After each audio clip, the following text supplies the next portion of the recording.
And welcome to the Barry Foster Show, now on YouTube, originating from the Ridge Flora Studios in the City of Charm, beautiful downtown Avon Park. I'd like to remind you that if you have any thoughts, ideas, or suggestions for our program, you can just put them in the comments below. And when you do, that helps us because then we can respond to them, and the algorithm sees that we're popular and starts sharing it around. That would be very, very helpful. I want to remind you that subscribing to the program doesn't cost a dime. We have 160 subscribers more coming in every day. Please share it with your friends. And we put up new programming on a regular basis, Monday through Friday, try to have a new program up. And join our pages on the Facebook and YouTube, and Instagram, Facebook and Instagram, The Barry Foster Show. We'd appreciate it so much. In the studios, John Larsen. Good to have you with us, John. Good morning. And now, real quickly, in addition to us growing, there are some places which are waning. And one of them is Howard Stern. He's another one. First it was Stephen Colbert. Now Howard Stern has canceled. And a lot of people are putting it up to the fact that he got really mad one day and said, hey, if you're a MAGA person, we don't quit listening to the program. I don't even want you to listen. And so they did. And so he went from millions to like 100,000. And there's just not enough people, so he's going away now. I never, ever understood the fascination with Howard Stern. Back in the day, when he was hot, if you will, I listened to him a few times. And I'm going to sit here and listen to somebody spew all this garbage, which is what it was. Yeah. It was unbelievable stuff that they would get into a conversation about. When he was in New York, it was how much could he get away with, because the FCC had rules, okay? Mm-hmm. FCC had rules, and there was no telling what he would say next. Right. So people would listen just to hear what kind of outrageous, back in the olden days, they referred to them as shock jocks, and he would do things that were beyond the pale, things that would get him fired, and then there would be a clamor, and then he'd come back, and then when he went to Sirius XM Radio, there was really no holds barred. He could say or do whatever he wanted to. Right. So there was no question about it. He could get away with anything he wanted to do. He was constantly fighting, getting lawsuits and things like that. But generally, he was able to do anything he could. And I think after a while, the shock wore off. And then when he got mad at the MAGA people and said, the MAGA people would listen because he'd tell dirty jokes and things like that. And when he got mad at them, he alienated roughly half his audience. I think it was Michael Jordan, the basketball player, who never got political. And they said, Michael, you have this great platform. You could talk to people.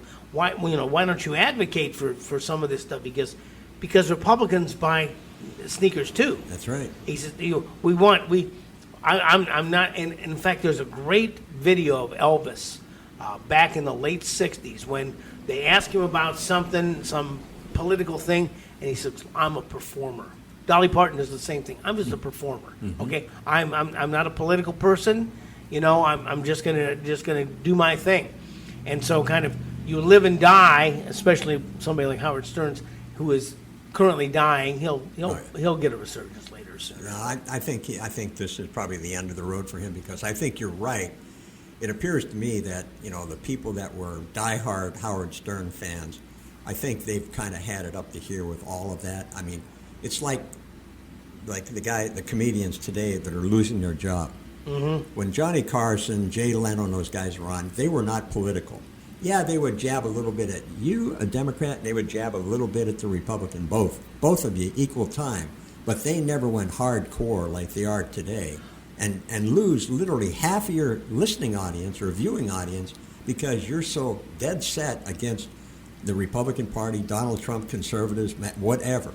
They would use a president or an elected official as a setup for a joke. Mm-hmm. If there was some controversy about them, and they would bring up the name, and then they make a joke, right. And then they go on to something else. And right.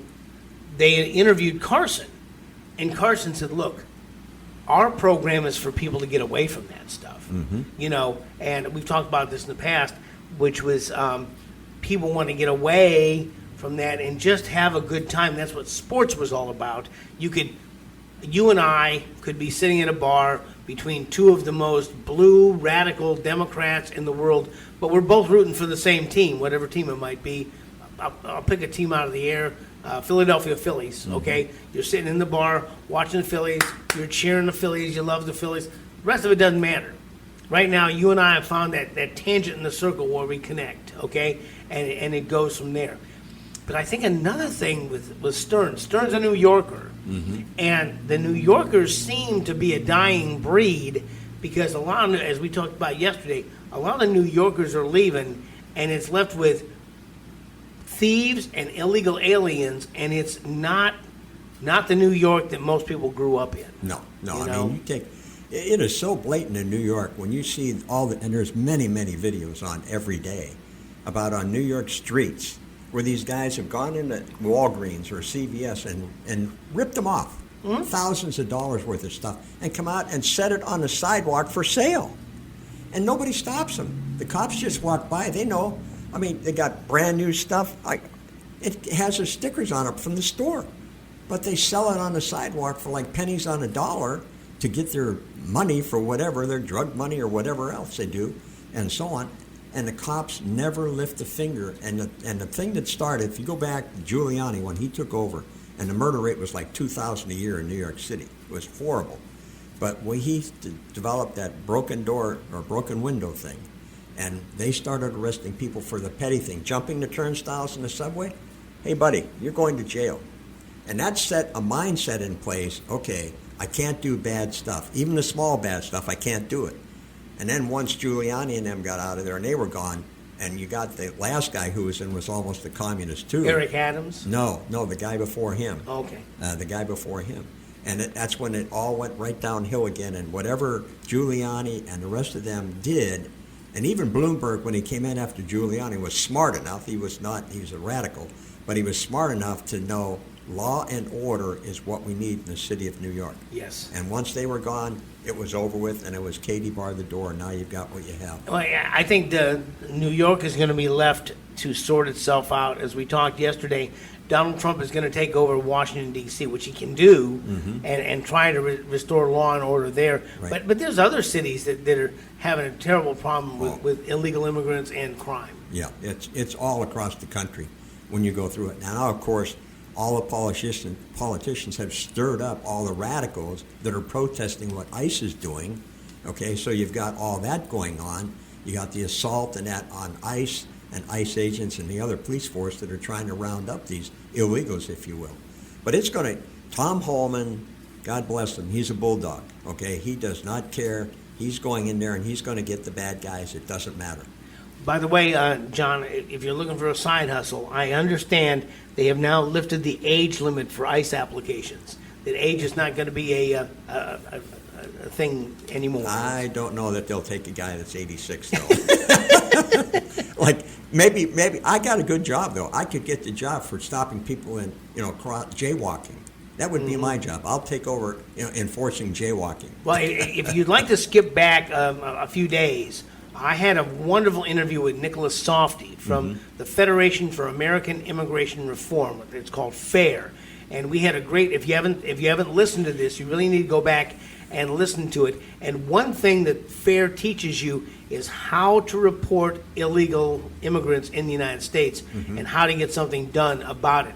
So don't feel like, oh gosh, what can I do? If you go to the Federation for American Immigration Reform, or FAIR, Nicholas Softy, spelled just like it's Softy, just like it sounds. But if you listen to that interview, Nicholas goes through what you can do, and there's a whole website for that. And I think that, of course, they level incendiary names. They try to pick names of things that make you sound like you're a horrible person, but they'll call us fascists and whatever. But I think that if you are worried about illegals, there are ways to get them taken care of, and get them out of the country. Well, I know that, like we said in the beginning when all this started, when Trump was elected, okay, he said we're going to get rid of all of them. Well, you're talking 10 to 20 million. Anyway. That has to be a roundup of about 30,000 a day, all right? I don't think they're at 30,000 a day, all right? They're collecting them. They have to find more places to put them while they're being held in order to be released or sent back to their home country, and so on. So that's the other part. Now the judge has put a stop order on Alcatraz. Alligator Alcatraz, and he's put a stop order on that. How long that's going to last and what disruption that's going to cause. But they're already talking about building a second one now. Oh, yeah. So I mean, I think that that's going to be a temporary problem, and it's just going to, I think, speed up the process of them getting people processed. And every day, I repost probably a half dozen guys that they've caught and thrown out for child pornography or domestic abuse, robbery. I mean, crimey crimes, not just breaking into the country, although when you break into the country, that's a crime. They are continuing to do it. You will not see the numbers on the mainstream media, but it's continuing to go on.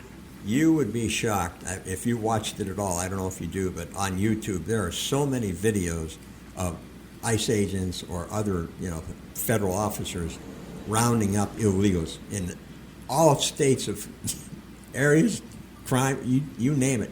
They had one last week. What they did, because they knew if they rolled up in their equipment, their vehicles, it would be a dead giveaway. So what they did, they rented a big box truck from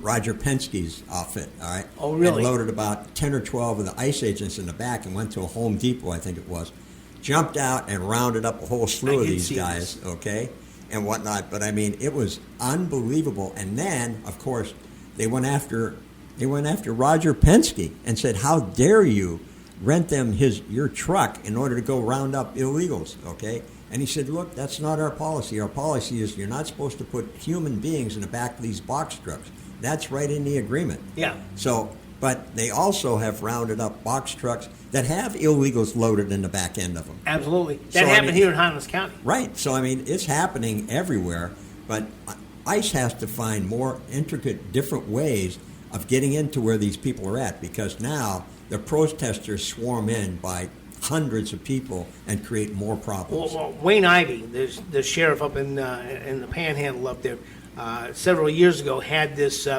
method that he would get a white van, okay? He'd get a white van and go to a construction site and back it up and have his deputies out there in black get out, and then anybody that ran, he'd pursue them, and they went to stop this. They went to a judge, but the problem was that in one of his raids, this guy had run away from the job site, and they were pursuing him, and he went up under the front porch of this house and scared the living daylights out of this woman who was at home because her husband was at work. Turns out her husband was this judge, okay? And he didn't like having his wife scared. So he told Wayne Ivey, you just go ahead, pal. You do this. And you're getting more and more of these. I really think they kind of set foot wrong when they began to go to local law enforcement trying to recruit ICE agents. Right. I think they should just live well enough alone. A lot of the sheriffs, and with good reason, I think they said, look, we have hard enough time keeping deputies. Don't steal them from us. And even Ron DeSantis told them the same thing. But apparently they had 10,000 openings. They've had 80,000 applications. Right. So they don't have to steal anybody. And for a while, that's going to be a real good job because you're going to have more fish in the barrel than you can get. Right. And I think it's going to be, it will take all 4 years of Trump administration. If he and Tom Homan keep at it, okay, they're going to round up a number of people. How many that's going to be, I don't think anybody knows the answer to that right now. But all they can do is keep plowing ahead, arrest the bad guys right now, which is what they're trying to do. But you are a criminal because you crossed the border illegally. Right. Okay? So that you committed crime one right there. It's a federal statute. And a lot of them are required to do things to get the money that it takes to come across the border. Yes. And one of those things is carry drugs. And I was very, very heartened to see Donald Trump now is going to use the military versus the cartels to keep the drugs out of the United States. And the question is, will the situation in the country improve enough so that when Donald Trump's successor, they're going to run on his coattails, they're going to say, what President Trump has done is great. We're going to continue that fight, whether it's J.D. Vance, whether it's Ron DeSantis, whether it's somebody we don't know about yet. Well, people say, I like the way you know that people are happy because you don't see this poll anymore run by the mainstream media. We did a survey, and this many people thought America was headed in the wrong direction. You don't see those polls anymore, which means they're not getting the results they want. Right. People are saying, yeah, America's headed in the right direction.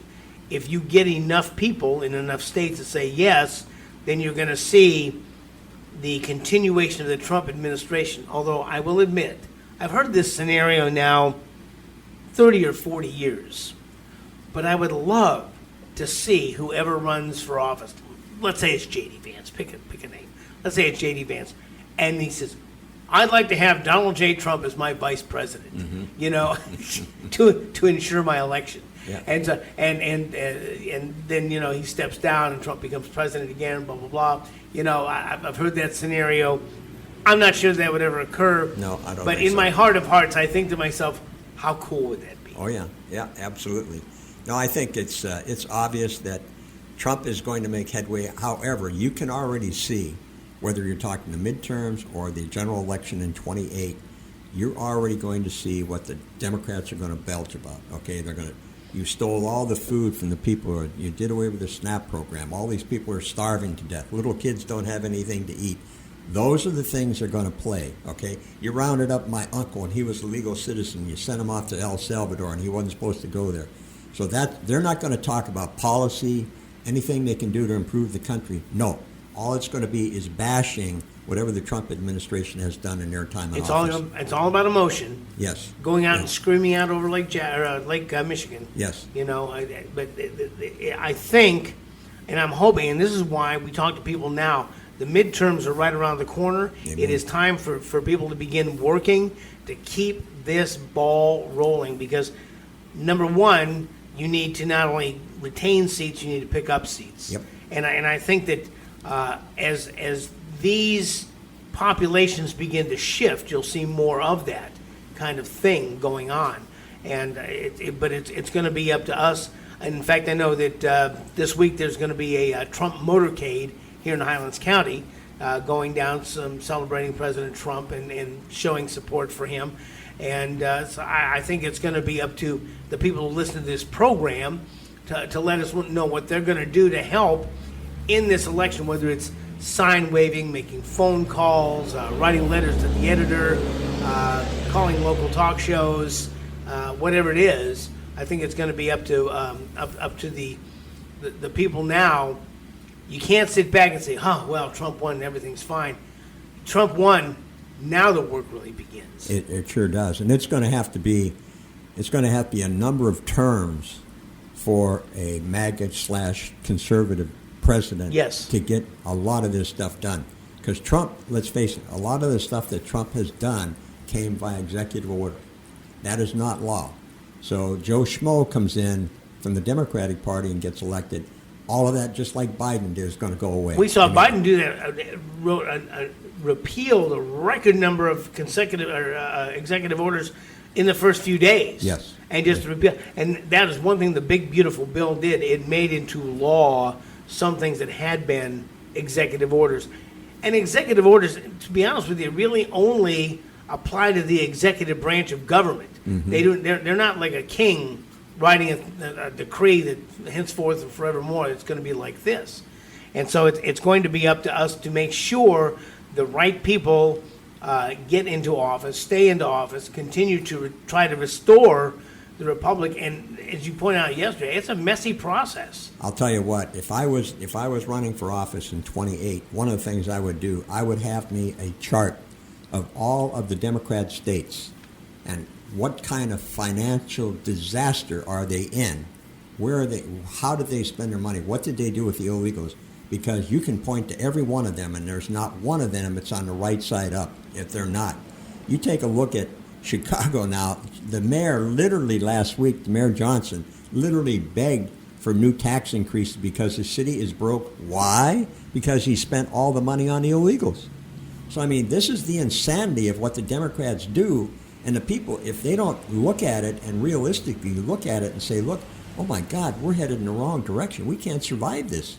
You got to either move out of Dodge or you got to get rid of that person and put somebody in who's got a brain between their ears. And that's why Donald Trump drew, in a lot of cases, he drew 40 or so. He did not get a majority.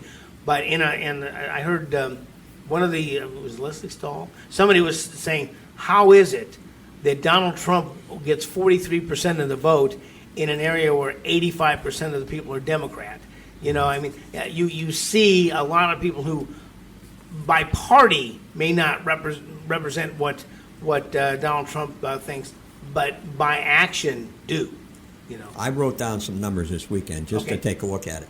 California, 42 of the 52 senators / representatives, whatever their title is, 42 out of 52 are Democrats in California. Donald Trump got 34% of the vote in 2020, 40% of the vote in 2024, yet only 1/10 of the representatives in the state of California are Republican.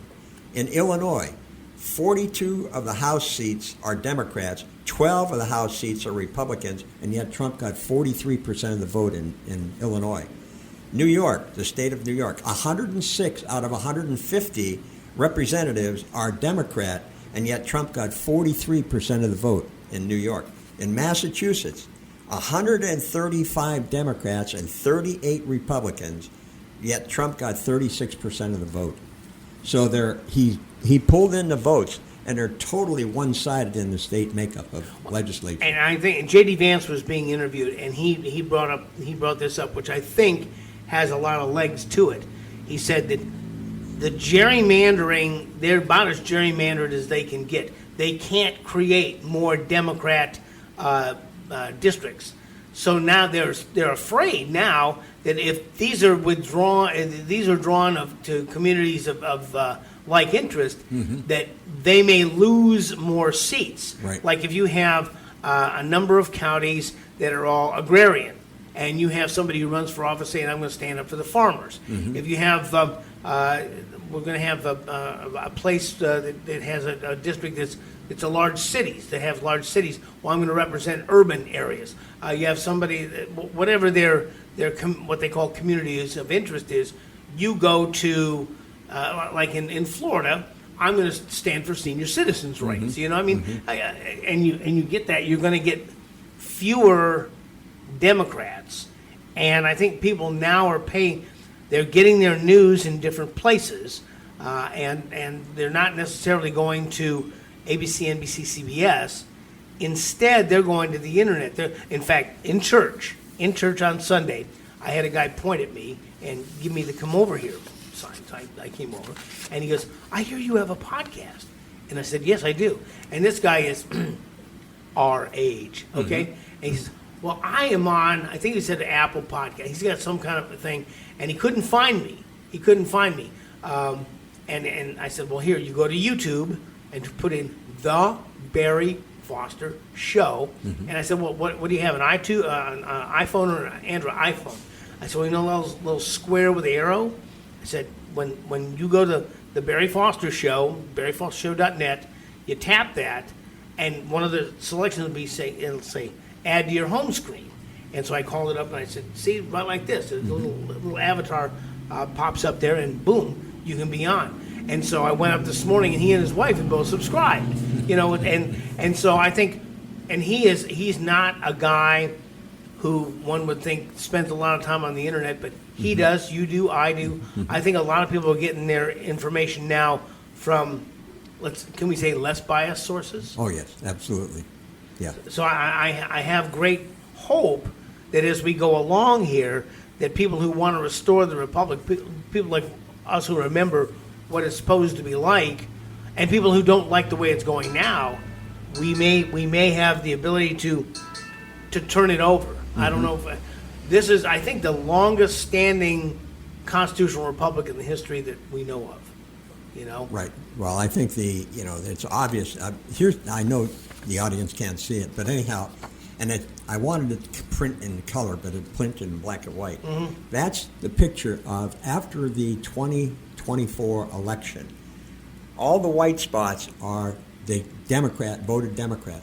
All the dark spots, they voted Republican. Yeah, what he's the counties. And what he's showing is basically what the founders did not want. The Right. founders didn't want Boston and Philadelphia dictating what the entire country was going to be like. Right. So they established the Electoral College Right. so that people's votes across the country would matter. And that's why the Democrats have gone after the Electoral College. Yep. So we don't want the West Coast and the East Coast determining what the rest of the country does. No, and that's exactly what you've got here. I mean, you got all the water side of California, the far west side of California, okay, is Democrat. I mean, just go right down the state.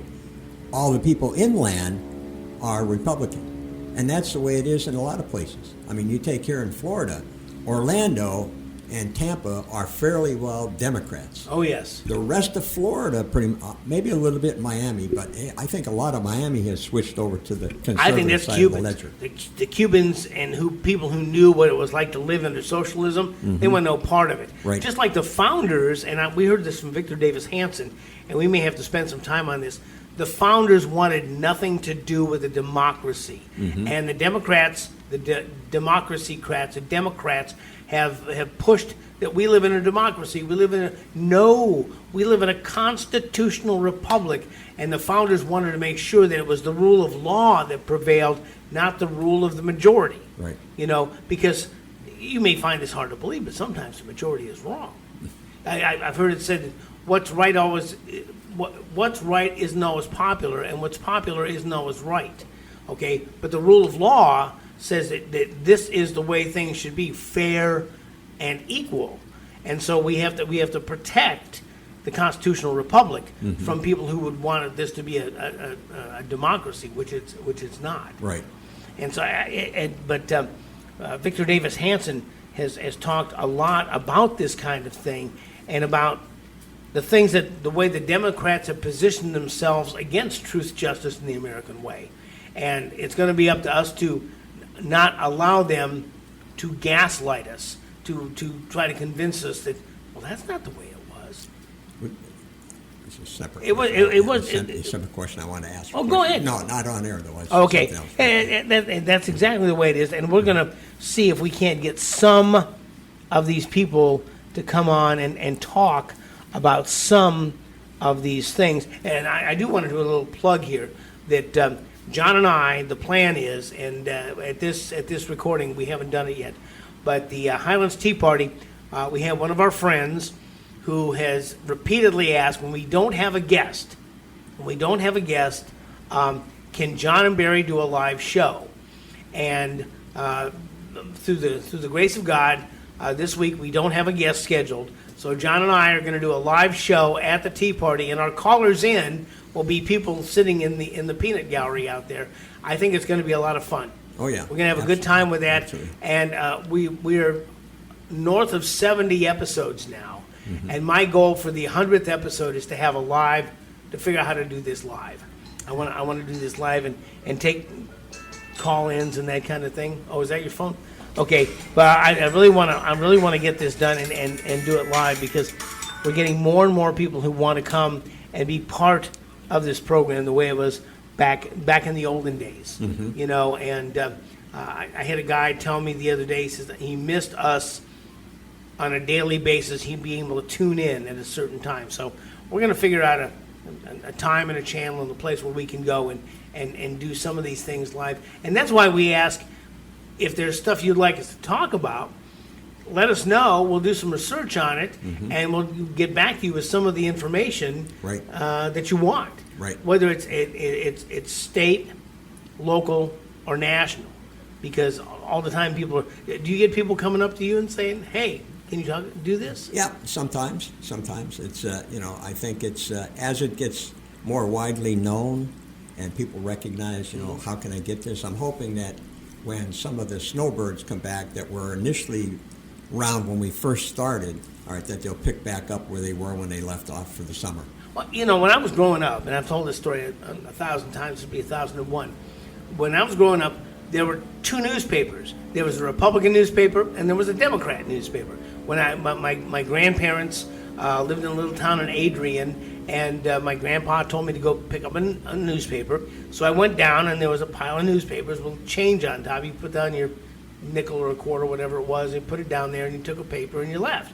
So I came back, and I gave him the paper, and he looked at it, and you could just see this look of he was mad. He was mad, but he you could see this is a kid, he doesn't know. And he said, "No, Barry, what I want you to do is take this quarter and go down and get me a copy of the Telegraph." Okay? So I tried, it was 3, 4, 5 blocks. You walked around, and this is a small town in southeastern Michigan where I could walk the streets all day, and my parents didn't care. I was nothing bad was going to happen. So I went down to Mr. Caterina's store, and I went to I said, Can you give me a copy of the Telegraph? He said, "Well, that's right over here." So he gave me, and I came back, and I told my mom the story. She says, "Oh, honey," "the paper that you got was the Democrat paper, and he doesn't read the Democrat paper. He only reads the Republican paper." Right. And so that was the Telegraph. So that being said, when and I'm going to pick up my cell phone here, when we pick this up, we look at the news feeds we want to see. You listen to the podcasts you want to listen to. You don't listen to Howard Stern. You listen to Victor David Hansen. Right. Okay. Yes, I do. And you've got a nice list of podcasters, and I'm hoping that people will add us to the podcast they listen to on a regular basis. In fact, I've created a new page. Just what I need is another new Facebook page, but it's the Barry Foster Show group. Okay. And it's designed for fellowship, for the people who listen to the program, for people to say, "What about this topic?" and let them debate these topics. And in fact, I just put up a survey. I said, "Which shows do you like best? The John and Barry Show, guests, business and consumer updates, the racing shows, or something else? Tell us what else, what other thing you would like to hear." In other words, Right. And so I'm going to leave it up for a couple of weeks and see how it goes. See what, and we'll try to tailor to what you guys like. Okay, but I think what we need to do. Limbaugh used to say this all the time. He said, "Give us 6 weeks. Don't listen once and say the show stinks. Right. Yep. Listen for 6 weeks, and after you've listened for 6 weeks, then decide whether you want to stay tuned or not."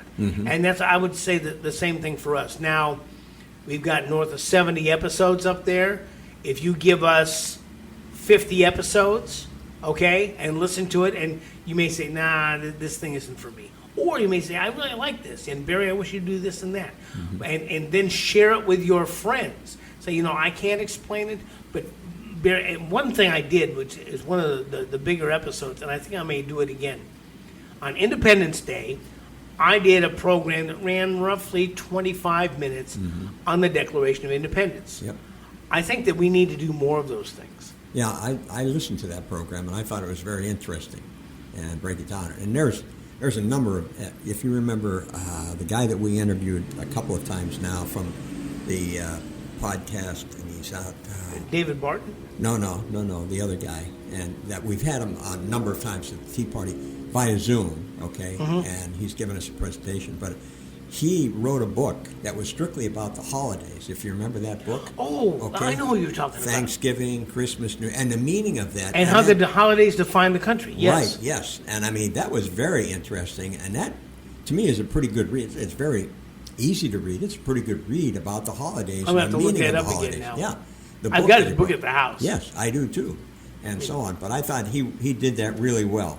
But I think when I grew up, the Constitution, the Declaration of Independence, the heroes of the Revolution were common. In fact, Disney had a series called Johnny Tremaine, which was a docudrama. There were dramas based around the Revolutionary War. The drama was fiction, but the things that were happening were real life things that happened. And so you grew up with the tri-corner hats and the fife and drum corps and all that kind of stuff. You don't have that now. In fact, they don't start teaching the American history until the Civil War. All right? So I think that it's going to bear us to talk about the Lee Resolution, okay? And how the Lee Resolution helped shape the Declaration of Independence. Talk about Nathan Hale. Talk about Payne. Talk about Dolly Madison. Talk about James Madison, the father of the Constitution. And talk about the Federalist Papers. Talk about some of the things and maybe give an NIV version. Our dear friend Dale Flew, who is not in good enough health to be with us, had a great Constitution class.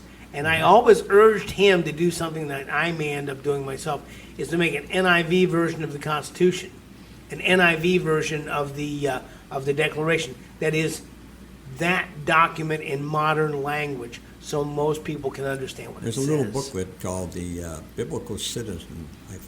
Oh yeah, Biblical Citizenship. That's got a lot of good biblical information that pertains to the Constitution and the founding of the country. And that's just a little booklet, about yay big, about the size of a Constitution. We have to make it easy for adults to explain this to children, right? And easy for children to understand. I'll never forget that my wife was teaching about the Bill of Rights, and she talked about Amendment 4 was the Quartering Act, where British troops could come in and take over your house. And the one little boy said, well, they couldn't do that because all of we were. They said, no, they throw you out. She says, what? He says, yeah, they throw you out, just take over your house and live in your house. Yep. And you just have to go live outside or something, be homeless people. And he jumped out of his chair, and with his clenched fist, he goes, that's not fair. And he says, well, that's why we have this amendment to the Constitution. Amen. Because that's what was going on then. Right. And there was another guy who later on she was talking about King George, and he asked, where do this king be? And she says, well, this king is dead now. This happened before your great-great-grandparents were kids, okay? This happened a long time ago. But that was the country that we broke away from. And you see the light bulb come on, but this is all new information for them. So we're going to have to do our best. And I think we may, I may have to go and do research again. I came across research I'd done in May and June and July. So I may have to start picking up some of these holidays where we can do some research and explain who Dolly Madison was, explain the Committee of Five who put the Declaration together, explain some of these things so it becomes second nature to some of our folks, so they know why we have the liberties we have today. Yeah. I just happened to sit here about that. I was thinking about something. Maybe I ought to try and contact, because my daughter took my great-granddaughter to the Ark last week. Yeah. I've been after her to get her down there. Kentucky, yes, just south of Cincinnati and whatnot. And it was very, very interesting. Unfortunately, she got there just as the crowd for the day was ballooning. Oh, no. And I said, if I was going to go there, I would not go in the summertime. I would go in like the fall or the early spring, so that the crowds are not, all the kids are in school or whatever. But I wouldn't go in the summertime when it's really crowded. That's a smart idea. Yeah, right. That's a smart idea. Well, listen, we're, again, out of time for today, but stay tuned. There's more. And our live version, I'm praying our live version is going to be coming up. But I want to tell you that I'm going to have Tom Trento on, and I'm looking forward to talking to him about the Middle East peace that they said wouldn't last. And as of right now, it's lasting pretty well. Yeah, we want to see, because Netanyahu announced yesterday when he did a broadcast that right now Israel plans on taking total control of Gaza and operating it. That's going to be tricky. It's going to be interesting. But he said now at this point, the only way we can put an end to Hamas is to go in there and, I'll say this, kill them one at a time, get rid of them, and then help put the country back together. They're being accused of not providing aid to the Gazans, but they are. But the Gazans, steal the stuff and then sell it on the black market.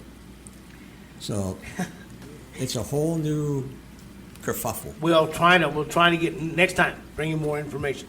You've been listening to the latest edition of the Barry Foster Show, recorded here at the Ridge Flora Studios located in the City of Charm, downtown Avon Park. Any thoughts, ideas, or suggestions for the program, just put them in the comments below. You can check out our YouTube page at The Barry Foster Show Daily, as we're putting up new programming on a regular basis. And subscribe. Doesn't cost you a dime. We've got 160 subscribers and going up from there. So, and join our Facebook and Instagram pages as well if you would. We'd appreciate that very much. As we continue to look for truth, justice, and the American way, Barry Foster and John Larsen, and we'll see you next time.